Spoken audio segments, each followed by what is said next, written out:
रामपुर नाम का एक छोटा सा गांव था। चारों ओर हरे भरे खेत, बहती नहरें और मिट्टी की सोंधी खुशबू से भरा वह गांव बहुत शांत था। इसी गांव में रहता था हरिदत्त, एक ईमानदार और मेहनती किसान।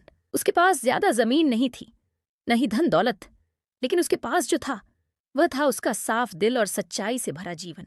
हरिदत्त रोज सुबह सूरज उगने से पहले उठ जाता, बैलों को चारा देता, हल उठाता और खेतों की ओर चल पड़ता। उसकी पत्नी सीता भी उसके साथ कंधे से कंधा मिलाकर काम करती थी। दोनों पति पत्नी दिन रात मेहनत करते, फिर भी उनकी आमदनी बस इतनी होती कि घर किसी तरह चल जाए। लेकिन उनके चेहरे पर कभी शिकन नहीं रहती थी, क्योंकि वे जानते थे कि मेहनत और ईमानदारी कभी बेकार नहीं जाती। गांव के लोग हरिदत्त का बहुत सम्मान करते थे। कोई झगड़ा हो, कोई फैसला करना हो, सब उसी के पास जाते।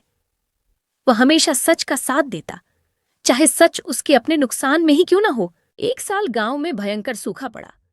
बारिश नहीं हुई, फसलें सूख गईं और किसानों पर कर्ज का बोझ बढ़ने लगा। हरिदत्त की हालत भी बहुत खराब हो गई। घर में अनाज कम था, बच्चे भूखे रहने लगे। कई रातें ऐसी थीं जब वह और सीता आधा पेट खाना खाकर सो जाते, ताकि बच्चों को पूरा खाना मिल सके। उसी साल गांव के पास से एक व्यापारी का काफिला गुजरा। रास्ते में व्यापारी की थैली गिर गई, जिसमें सोने की मोहरें और चांदी के सिक्के भरे हुए थे। संयोग से वह थैली हरिदत्त के खेत के किनारे गिरी। शाम को जब हरिदत्त खेत से लौट रहा था, उसकी नजर उस थैली पर पड़ी। उसने उठाकर देखा तो उसकी आंखें चौंधिया गईं। इतनी धनराशि उसने अपने पूरे जीवन में नहीं देखी थी। एक पल के लिए उसके मन में विचार आया, अगर यह धन मेरे पास रह जाए तो मेरे सारे दुख खत्म हो सकते हैं, बच्चों को भूखा नहीं रहना पड़ेगा।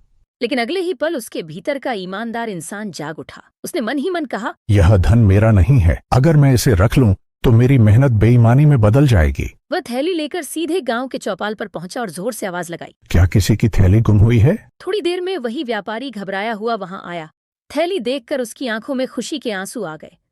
उसने हरिदत्त के पैरों में गिरते हुए कहा, किसान भाई, तुमने मेरी जान बचा ली।